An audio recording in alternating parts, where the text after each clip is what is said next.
جو بندوبست رب کرتا ہے. آزمائش آ جاتی ہے, بڑے بڑوں پہ آ جاتی ہے, لیکن بعض اوقات بڑی تکلیف ہوتی ہے جب اس بندے کو لوگ کٹہرے میں کھڑا کر دیں جس کا جرم ہی کوئی نہیں, اس شخص سے لوگ سوال جواب شروع کر دیں جس بیچارے کے خیال میں بھی وہ بات نہیں. پھر وہاں وضاحتیں دینا, نہ کردہ گناہوں کی وضاحتیں دینا, یہ بڑا بوجھ بنتا ہے, بڑی تکلیف ہوتی, اور لوگ کرتے ہیں یہ کام. پھر اللہ تعالیٰ جب بندوبست فرمائے, صحیح بخاری میں حضرت جریج کا ذکر فرمایا. جریج نفل پڑھ رہے تھے, ماں نے آواز دی, وہ آ نہیں سکے, نماز میں تھے, ماں ناراض ہو گئی. اس نے ہاتھ اٹھا کے کہا اللہ یہ اتنی دیر تک مرے نہ جب تک کسی بری عورت کا منہ نہ دیکھ لے. کسی اور کی دعا کے لیے سند نہیں ہے کہ وہ تیرے حق میں ضرور قبول ہوگی, لیکن ماں باپ کی دعا کے لیے میرے نبی پاک نے سند بیان کی ہے. سید عالم صلی اللہ علیہ وسلم فرماتے ہیں جب بھی ماں باپ اولاد کے لیے ہاتھ اٹھاتے ہیں رب ضرور قبولیت کا شرف عطا کرتا ہے. تو جہاں سند موجود ہے نا, کچھ افتتاح ابا جی سے بھی کرا لینے چاہیے, کچھ کام شروع کرنے سے پہلے صرف اماں سے ہی دعا کرا لینی چاہیے. یہ والا افتتاح بھی بڑے کام کا ہے کیونکہ یہاں سند بیان کر دیا میرے نبی کریم. تو جناب جریج کی ماں ناراض ہو گئی, کہنے لگی اللہ اس نے میری بات نہیں سنی. اب تھے تو وہ نیک, لیکن رب کریم کی حکمت کا تقاضا ہے, ماں کی دعا کو بھی قبول کرنا تھا. اللہ نے آزمائش میں مبتلا کر دیا. والدہ تو چلی گئیں, وہ ایک خیمے میں, ایک کٹیا میں, ایک جھونپڑی میں عبادت کرتے تھے, اللہ کو یاد کرتے تھے, رب رب کرتے تھے, اور لوگ ان کی بڑی تعریف بھی کرتے تھے. لوگ ان کے ارادت مند بھی تھے, عقیدت مند بھی تھے, اہل محبت بھی تھے. ایک عورت آ گئی, بس وہ اللہ کی حکمت پوری ہونی تھی. اس نے آ کے پہلے تو انہیں اپنی طرف مائل کرنا چاہا, جب نہ مائل ہوئے تو الزام لگا دیا. یہ ہمارے دور کا تقاضا ہے, لوگ پہلے آپ کو اپنے حق میں قائل کرتے ہیں, اپنی فرما برداری میں لانا چاہتے ہیں. اگر آپ نہیں آتے تو پھر وہ آپ کو مجرم قرار دے دیتے ہیں, یا میرے ساتھ چل ورنہ پھر میں تیرے خلاف پراپوگنڈا کروں گا. دو ہی باتیں. پہلے اس نے قائل کیا, جب جناب جنید قائل نہ ہوئے تو اس نے قریب ایک چرواہا تھا, اس چرواہے کے ساتھ جا کے منہ کالا کیا. مقررہ وقت پہ بچہ پیدا ہو گیا. لوگوں نے کہا کس کا ہے؟ کہنے لگی اس خانقاہ میں, اس حجرے میں عبادت کرنے والے کا ہے. اگر کسی دیندار پر ذرا سا بھی الزام لگ جائے تو آپ یقین کریں کہ بڑے بڑے خوفناک لوگ بھی نیک ہو جاتے ہیں. جن کا اپنا سارا ماضی کالا سیاہ ہو وہ بھی اجالوں کے راہبر بن جاتے ہیں. جن کی اپنی زبانیں ساری زندگی آلودہ رہی ہوں وہ بھی بڑے بڑے اعلیٰ سچ بولنے لگتے ہیں. اعلیٰ کچے میرے مکان کی دیوار کیا گری, لوگوں نے تو میرے صحن میں رستے ہی بنا لیے. بڑے لوگ آ جاتے ہیں, پھر بڑا کچھ کرتے ہیں اور بڑے بڑے خوفناک جملے کستے ہیں. بس کو نقطہ جو ہاتھ آ گیا, ایسے جیسے گرنے کا انتظار کر رہے تھے. اب جناب لوگ اٹھے, احتجاج شروع ہو گیا, شور پڑ گیا. یہ بابا بڑا نیک بنتا تھا, نفل پڑھتا تھا, عبادتیں کرتا تھا, دیکھو اس کا حال کیا ہے کہ اس نے ناجائز بچہ پیدا کیا. بغیر تحقیق کے میں کہہ چکا ہوں کہ الجھے الجھے بکھرے بکھرے روز و شب دیکھے گا کون.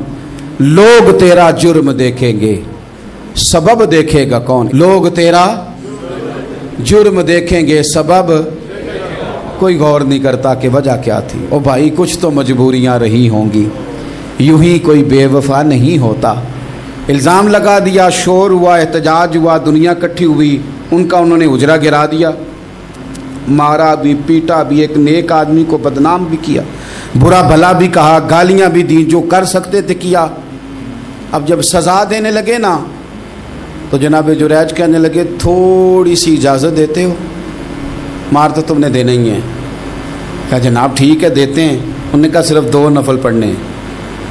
اب وہ نفل پڑھ رہے تھے تو لوگ اس وقت بھی کہہ رہے تھے فراڈ ہی کر رہا ہے, دھوکہ ہی دے رہا ہے. چونکہ ذہن بن گیا نا, بدگمانی آ گئی. انہوں نے 2 نفل پڑھ کے ہاتھ اٹھائے, کہا اللہ جانا تو میں نے ہے, پر اس رسوائی کے ساتھ جنازے تک نہیں خراب ہو جاتے, قبریں تک نہیں لوگ بدنام کر دیتے. کہا اللہ جانا تو ہے, پھر اس رسوائی کے ساتھ تو میری مدد فرما. اب تو میرا کیس تیری ہی عدالت میں ہے, تو رحمت کا دروازہ کھول. ہاتھ اٹھائے, دعا مانگی, نفل پڑھے, پورے مجمع پہ نظر دوڑائی, کوئی نہیں تھا سپورٹ کرنے والا. کل تک جو کہتے تھے نا تیرے لیے جیئیں گے, تیرے لیے مریں گے, ساری عمر ہی آٹا گدہ ہے. لکھاں کیتے نہیں پیڑے, اب وقت آیا ہی تے محمد بخشا کوئی نہیں ہو بیٹھا نیڑے، ایک بندہ بھی نہیں تھا، ووٹر سپورٹر ساتھ دینے والا کوئی نہیں تھا. تو جناب جنید بچے کی طرف اشارہ کر کے کہنے لگے کوئی نہیں بول رہا، تو ہی بول کے بتا دے تیرا باپ کون ہے، تو ہی بول کے بتا دے کون ہے. اللہ اکبر. میرا رب جب چاہے تو بچے بولتے ہیں، رب چاہے تو گونگے بولتے ہیں، رب جب چاہے تو پھر پتھر بھی بولتے ہیں. جب کہا نا تو ہی بتا تو بچہ بولا اور بول کے کہنے لگا میرا باپ جریج نہیں، میرا تو وہ ہے جو بکریاں چرانے والا ہے، وہ میرا باپ. جب رب کریم نے توفیق دی تو بچہ بول پڑا. جب رب بندوبست کرتا ہے کسی کی عزت کی حفاظت کا تو پھر کوئی اسے رسوا کر سکتا. یاد رکھنا جب رب محافظ ہو تو پھر لوگوں کا پراپوگنڈا وہاں کچھ کر سکتا.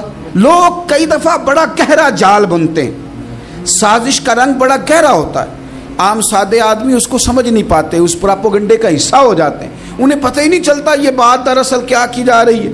یہ کتنی گہری حسد کی آگ ہے جس کو لوگ بغض کے ساتھ ہوا دے رہے ہیں، اپنی عداوت کے ساتھ اس کو زیادہ جلا رہے ہیں. حضرت سیدنا عائشہ صدیقہ رضی اللہ تعالیٰ عنہ بیان کرتی ہیں، اور لطف کی بات یہ بھی بخاری میں موجود ہے. میں نے جناب جنید کا قصہ عرض کیا تو بخاری سے، یہ عرض کر رہا ہوں تو بخاری سے. یہ واقعہ میں حضور کی امت کے کسی ولی کا بیان کرتا تو لوگوں نے کہنا تھا ہماری سمجھ میں نہیں آتا. بعض لوگوں کا خیال ہے کہ داتا صاحب کی کرامت بھی نبی پاک کی بیان کریں. او خدا کے بندوں کو خیال کرو، داتا صاحب تو کئی سو سال بعد آئے ہیں، وہاں اگر کوئی کرامت ہوگی تو حضور بیان کریں گے. اگر نبی کریم نے پچھلے بنی اسرائیل کے ولیوں کی کرامتیں بیان کر کے تمہیں بتائی ہیں تو اس کا معنی یہ ہے کہ اگر وہاں اللہ یہ شان عطا کر سکتا ہے تو تم تو امتوں کی سردار امت ہو، ان پر تو نیرا فضل ہے، تم پر تو رب کا فضل کبیر ہے. تو بس لوگ سمجھنے کو تیار نہیں، پچھلوں کی مان لیتے ہیں. جناب آصف بن برخیہ کی کرامت جو سورہ نمل میں آئی وہ تو مانیں گے، پر غوث پاک کی کرامت یہ پتہ نہیں عجیب فلسفہ ہے، اور کس طرح کا فلسفہ ہے یہ سمجھ سے بالاتار ہے کہ بنی اسرائیل کا کوئی ولی ہو تو اس کی کرامت ہو سکتی ہے اور نبی پاک کی امت کا ہو تو اس کی ہو ہی نہیں سکتی. کیا معنی ہے اس بات کا؟ اور لوگ ہیں کہ داد و تحسین دے رہے ہیں، واہ واہ کر رہے ہیں. اللہ تعالیٰ سمجھنے کی توفیق عطا فرمائے. حضرت عائشہ صدیقہ رضی اللہ تعالیٰ عنہ فرماتی ہیں ایک عورت تھی اور اسے نبی پاک صلی اللہ تعالیٰ علیہ وسلم نے وہ کلمہ پڑھ کے مسلمان ہوئی، مدینہ طیبہ آ گئی تو حضور نے مسجد نبوی شریف میں اس کے لیے مکان، ایک سادہ سا کمرہ ساتھ مسجد کے بنوا دیا، وہیں رہنے لگی. اکثر وہ سیدہ طیبہ کے پاس آتی تو حضرت عائشہ صدیقہ رضی اللہ تعالیٰ عنہ فرماتی ہیں وہ بڑی باتیں سناتی اور آخر میں کہتی وہ ہار والا دن بھی بڑا عجیب دن تھا اور میرے رب کی قدرتوں کا دن تھا، وہ بھی بڑا عجیب دن تھا. سیدہ عائشہ صدیقہ رضی اللہ تعالیٰ عنہ ایک دن فرمانے لگی کہ تو ہار والے دن کا بڑا ذکر کرتی ہے، وہ کیا دن تھا؟ تو خاتون کہنے لگی اماں جی وہ دن تھا جب میرے رب پر بھروسہ اور مضبوط ہو گیا، جس دن میرا اپنے رب پر توکل اور بڑھا، میرے ایمان میں یقین میں اور پختگی آئی. کہنے لگی میں ایک گھر کی کنیز تھی، نوکرانی تھی، اس گھر میں ایک بچی تھی جس کے پاس سونے چاندی ہیرے جواہرات کا ہار تھا. اس زمانے میں چمڑے کے اوپر لوگ ہیرے جواہرات لگاتے تھے، کئی دفعہ سرخ رنگ کے چمڑے پہ لگائے جاتے تھے. وہ بچی پہنتی تھی تو کہتی ہیں وہ بچی کے اس نے اتار کے رکھا یا اس سے گرا وہ ہار تو چیل اسے اٹھا کے لے گئی گوشت سمجھ کے اور میرے سامنے اٹھا کے لے گئی. گھر والوں نے مجھ سے پوچھا، یہ بخاری میں موجود ہے، گھر والوں نے پوچھا مجھ سے کہ وہ ہار کہاں ہے تو میں نے کہا چیل اٹھا کے لے گئی. گھر میں کچھ چوری ہو جائے تو سب سے پہلا الزام کس پہ لگتا ہے؟ ملازمین پہ. کہتے انہوں نے مجھے بڑا مارا، بڑی تکلیف تھی، حتیٰ کہ میری شرمگاہ تک کی تلاشی لی، میری عزت اتنی خراب کی میں بتا نہیں سکتی. میں نے اپنی زندگی میں ایک واقعہ دیکھا، ایک امیر گھر میں چوری ہو گئی، ملازم کو اتنا مارا کہ وہ چارپائی پہ پڑ گیا. پولیس والوں سے اتنی مار پروائی گئی کہ وہ بیچارہ چارپائی پہ پڑ گیا اور پھر وہ اتنا بیمار ہوا اور کچھ دنوں کے بعد پتہ چل گیا کہ چور تو اپنا بیٹا ہے ان کا. پھر اس کا انتقال ہو گیا. اب وہ سیٹھ صاحب اور گھر والے آ کے مرنے والے کے کان میں معافیاں مانگ رہے ہیں، کان میں. تو میں نے ان سے پھر کہا تھا کہ یہ تو اب چلا گیا ہے، تمہارا زور چلتا تھا نا، تو تم نے قانون خریدا اور تم نے اسے جتنا ہو سکا تم نے اسے مار پڑوائی، تمہارے پاس جو عدالتیں تھیں تم نے وہاں کارروائی کی، اب ایک عدالت قیامت کے دن لگے گی، یہ قیامت کے دن اسے بھی بدلہ دینا پڑے گا کہ تیرے پاس سینگ تھے اور تو نے اسے مارا تھا۔ وہ خاتون عرض کرتی ہے سیدہ عائشہ کی خدمت میں کہ مجھے بڑا مارا، مجھے تکلیف دی، میں کہہ رہی تھی کہ میرے سامنے چیل لے گئی ہے پر وہ نہیں مان رہے تھے، اماں جی انہوں نے مجھے بڑا مارا۔ حضرت عائشہ صدیقہ کہتی ہیں پھر کیا ہوا؟ کہنے لگی اماں جی جب کوئی میرا مددگار نہ رہا، مجھے تکلیف دے رہے تھے، رسوا کر رہے تھے، تو میں نے اپنے رب سے مدد چاہی، میرے رب کی طرف میں نے توجہ کی، میں نے کہا مالک اب تو ہی میرا مددگار ہے۔ کہتی ہے وہ مجھے مار رہے تھے تو وہ چیل جو ہار لے گئی تھی وہی لے کے واپس آ گئی، اور ہمارے سروں کے قریب لا کے اس نے جب اس ہار کو پھینکا وہ مجھے چھوڑ کے سائیڈ پہ ہوئے، وہ میری بے گناہی جان گئے، لیکن آپ کو بتاؤں اس دن سے میرا اپنے رب پر یقین اور بڑھ گیا۔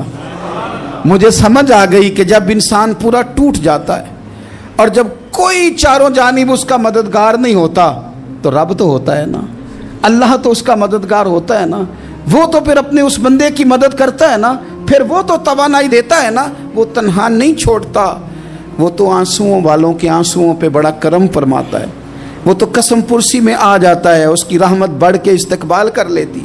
تو بھائی جب آپ پر اللہ کی حکمت کے تقاضے پورے ہونے لگیں اور زندگی میں کبھی کوئی ایسا وقت آئے کہ آپ محسوس کریں کہ تنہا رہ گئے ہیں اور کئی اپنے بھی مخالفین کی جماعت میں نظر آنے لگے ہیں، تو اس وقت پھر دل، روح، زبان اور ذہن کو یکجا کر کے سمجھ لینا کہ جب ساری دنیا ساتھ چھوڑ جاتی ہے تو رب کی رحمتیں اس وقت بھی ساتھ رہتی ہیں اور اللہ کی مدد اس وقت بھی بندے پہ کرم نوازی کرتی ہے۔ ایک اور حدیث سنیں، لطف کی بات یہ ہے یہ بھی بخاری میں ہے، یہ بھی واقعہ بخاری میں ہے۔ اللہ اکبر۔ ایک شخص نے نا ایک بندے سے قرض مانگا، اس نے کہا مجھے قرضہ دو، وہ کہنے لگا کہ کتنا قرضہ؟ اس نے کہا 1000 دینار۔ دینار سونے کا ہوتا تھا، درہم چاندی کا ہوتا تھا، 1000 دینار چاہیے۔ اس نے کہا کوئی گواہ ہے تیرے پاس؟ غریب کا گواہ بھی کوئی نہیں بنتا، کبھی الجھ جائے نا کوئی بندہ تو کئی اپنے بھی کہہ دیتے ہیں کہ ہم اس کے قول فعل کے ذمہ دار نہیں ہیں۔ ایک غریب آدمی کو قرض کی ضرورت پڑ گئی، 1000 دینار چاہیے۔ میں کہہ چکا ہوں کہ درہم چاندی کا ہوتا تھا، دینار سونے کا، اب 1000 دینار لینا ہے۔ تو جس بندے سے اس نے کہا، اگرچہ وہ نیک بندہ تھا، اس نے کہا یار 1000 دینار دے دو، تو کہنے لگا کوئی گواہ ہے تیرے پاس؟ وہ کہنے لگا غریبوں کا گواہ کون ہوتا ہے؟ ہاں ایک گواہ ہے۔ کہا کون؟ کہا میرا رب، وہ تیرے اور میرے بیچ گواہ ہے۔ اس نے کہا کوئی کفیل، اگر تو پیسے نہ دے سکے تو وہ بعد میں دے دے، یا تجھے کچھ ہو جائے تو وہ دے دے۔ اس نے کہا کفیل بھی میرا اللہ ہی ہے، میرے پاس اگر ہے تو رب کریم کا نام ہے، اگر اعتماد کر سکتا ہے تو کر لے۔ بندہ نیک تھا، اس نے کہا رب کے نام پہ، رب کی کفالت پہ، اللہ کو گواہ بنا کے میں تیار ہوں تجھے 1000 دینے کو۔ اس نے 1000 دینار دے دیا، وقت واپسی کا طے ہو گیا، وہ چلا گیا پیسے لے کے۔ اس نے پوری محنت کی کہ میں نے وقت پہ پیسے لوٹانے، پوری محنت بھی کر لی، اللہ نے مدد بھی کر دی، پیسے بھی اس تاریخ کو اسے مل گئے۔ بعض لوگوں کا تو لوٹانے کا دل ہی نہیں نہ ہوتا۔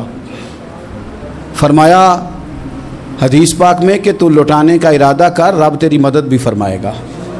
لیکن یہاں بہت سارے لوگ کہتے ہیں خیر ہے، ارادہ ہی نہیں، تو پھر جس طرح کا بندے کا گمان ہو رب بھی اسی طرح کا معاملہ فرماتا ہے۔ اس نے پیسے جمع بھی کر لیے اور واپس دینے کو تیار بھی ہو گیا، لیکن رستہ بحری جہاز کا تھا، کشتی کا تھا، دریا کے رستے واپس آنا تھا۔ اب وہ جب آ گیا دریا کے کنارے تو بڑی کوشش کی، پر وہاں اسے کوئی کشتی نہیں ملی۔ وقت پہ پیسے لوٹانے ہیں، سفر کرنا ہے، اب سواری میسر نہیں ہے۔ سوچ سوچ کے پریشان تھا کہ میں نے تو اللہ کے نام پہ لیے۔ اچانک دل میں ایک تجویز آئی، اس نے ایک لکڑی لی، لکڑی کو اندر سے کھولا، 1000 دینار اس میں بھرا، بخاری پڑھ رہا ہوں، اور ساتھ ایک خط بھی لکھا کہ یار میں پیسے پہنچانا چاہتا تھا پر مجھے کوئی چیز نہیں ملی دریا کے اس پار آنے، اللہ کے نام پر تیری طرف روانہ کر رہا ہوں۔ اور یہ کہہ کہ وہ لکڑی دریا میں رکھ دی. وہ لکڑی ڈوب گئی ہے, واپس آ گیا. وہ جس نے پیسے لینے تھے وہ عین مقررہ وقت پر دریا کنارے آیا. صبح سے سر شام تک اس نے انتظار کیا. دل ڈھلنے لگا تو دل میں خیال آ گیا کہ یار نہیں, اس نے دینے ہی نہیں, جھوٹا وعدہ کر گیا, پہنچا ہی نہیں وقت پہ. اب جب واپس لوٹنے لگا تو اچانک دریا میں ایک لکڑی تیرتی ہوئی دکھائی دی. کہنے لگا لے جاتا ہوں, شام کو روٹیاں پکانے کے کام آئے گی, ایندھن بنا کے جلا لوں گا, ہنڈیا پک جائے گی. لکڑی اٹھا کے جلانے کے لیے گھر لایا. گمان تھا کہ وہ نہیں آیا وعدہ کر کے, اللہ کو کفیل اور وکیل بنا کے اور گواہ بنا کے پھر بھی نہیں آیا. لکڑی لے کے گھر گیا, بخاری ہے, اور جب اس کو چیرا نہ کہ میں اس کی آگ جلاؤں گا, کھولا تو اندر سے 1000 دینار بھی نکل آیا, خط بھی نکل آیا. اب ذرا سمجھنا, اس کے دل میں بات کس نے ڈالی کہ تو لکڑی میں پیسے ڈال دے؟ اللہ نے. اس بندے کو مقررہ وقت پہ کنارے بھیجا کس نے؟ لکڑی صرف اسی کے ہاتھ آئی تو یہ بندوبست کیا کس نے؟ اللہ نے. گھر جا کے چیری تو پیسے بحفاظت اس تک پہنچائے کس نے؟ تو پھر ہمیں بھی توجہ اللہ کی جانب ہی کرنی چاہیے. ہمارے پہ دل کی توجہ رب کی طرف ہی ہونی چاہیے نا. ہمیں ادھر ادھر جانے کی, دیکھنے کی, بندوں پر غور کرنے کی ضرورت کیا ہے؟ وہ پیسے پہنچ گئے, یہ وہاں اپنی جگہ پہ پریشان تھا. اس نے 1000 دینار اور جمع کیا. پھر دوبارہ ایک دن دریا کنارے آیا, کشتی مل گئی, بیٹھ کے اپنے اس بھائی کے پاس آیا. کہنے لگا دیکھنا مجھ پر بدگمان نہ ہونا, پیسے اس تاریخ کو بھی جمع کر لیے تھے. دریا پہ آیا تھا پر کشتی نہیں ملی تھی. پھر میں نے نا لکڑی میں ڈال کے خط ڈال کے تیری طرف بھیج بھی دیے تھے, لیکن آج میں پھر لے کے آ گیا ہوں. وہ کہنے لگا خوش ہو جا, جس رب کو تو نے میرا اور اپنا گواہ بنایا تھا اس رب نے میرے تک پہنچا بھی دیے ہیں. جب لوگ اللہ کو گواہ بناتے ہیں, رب کی جانب اپنی توجہ کرتے ہیں, اپنی چاہتوں, خواہشات اور اپنی ساری چٹھیاں اپنے رب کریم کی رحمت کی طرف روانہ کرتے ہیں, پھر اللہ اپنے بندوں کو مایوس نہیں کرتا. اللہ اپنے بندوں کو نواز دیتا ہے. اللہ تبارک و تعالیٰ اپنے بندوں پہ کرم نوازی کرتا. او سنگیو, ساری امیدیں سیٹھوں, نوابوں, دنیا داروں سے کیوں وابستہ کرتے ہو؟ ساری توجہات کا مرکز کیوں ان لوگوں کو بناتے ہو جو تمہیں دنیا میں مضبوط نظر آتے ہیں؟ اپنی توجہات کا مرکز اپنے خدا کو بنائیے, اپنے مالک کی جانب اپنی ساری خواہشات کا رخ پھیر دیجئے, اپنی توجہات اپنے رب کی جانب کر لیجئے. وہ اپنے بندوں پہ بڑی کرم نوازی فرماتا ہے. وہ عزتوں کا بھی محافظ ہے, وہ پریشانیوں میں کرم نوازیاں فرمانے والا ہے, وہ ساتھ دینے والا ہے. وہ اس کی رحمت قریب آ کے بندے کو سہارا دیتی ہے. وہ اپنے فضل سے اپنے بندوں کی ہر مشکل میں دستگیری فرماتا ہے. اسیاں سے کبھی ہم نے کنارہ نہ کیا, اور تو نے بھی تو دل آزردہ ہمارا نہ کیا. ہم نے تو جہنم کی بہت کی تدبیر, پر مولا تیری رحمت نے گوارا نہ کیا. عدل کریں تے تھر تھر کمبن, اچیاں شانہ والے, تجھے تو فضل کریں تے بخشے جاون.